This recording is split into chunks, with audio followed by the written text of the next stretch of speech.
I used to go through my money within a week, like buy Sephora, buy Primark, buy ASOS, buy. I used to just shop until I literally had no money. One of the harshest realities of being an entrepreneur is the financial reality. Couple that with the cost of living crisis and a 9 to 5 salary job. No nepo baby allowance, no trust fund to back up on. What do you have? You have nearly getting broke every time. And that cannot happen. That cannot be sustainable for your emotional health, for your mental health, for your financial health, for your business health. So here are some of the things that I do to manage my finances and also maximize my paycheck. First off, I need to give a shout out to those that said entrepreneurship will humble you, because they were not exaggerating. If anything, they need to loud it more.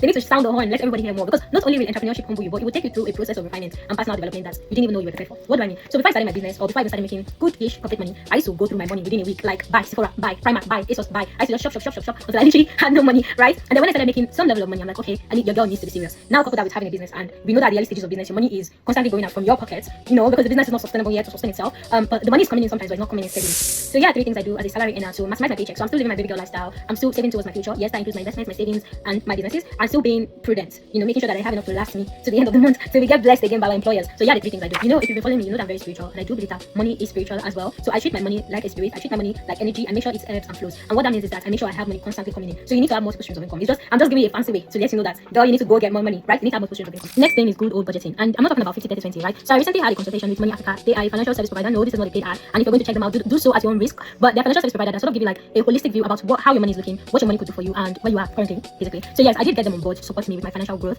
This was around December 25, literally quite recent, and they've actually been very helpful. And I really learned that you don't necessarily have to do 50, 30, 20. You really need to see where your money is at and know what you're able to afford to save. Yes, because even saving is an affordability. Like my dad would say, if someone that's eating and is comfortable and is satisfied, that will be able to think about saving. Saving is an affordability. You don't want to be in a situation where you're putting money towards saving and before the end of the month, you're taking the money out.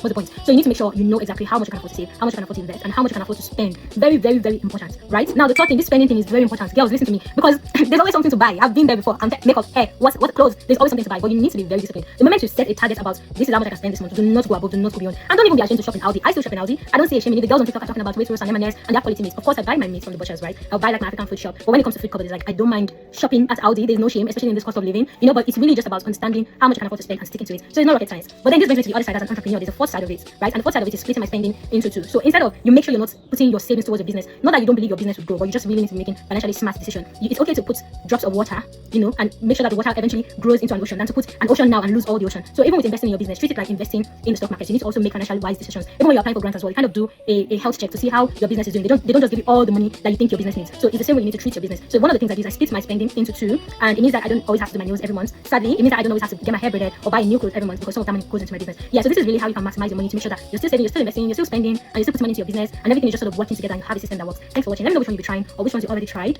and which ones sound new or foreign or you disapprove of. Let me know in the comments. Thanks for watching. Bye.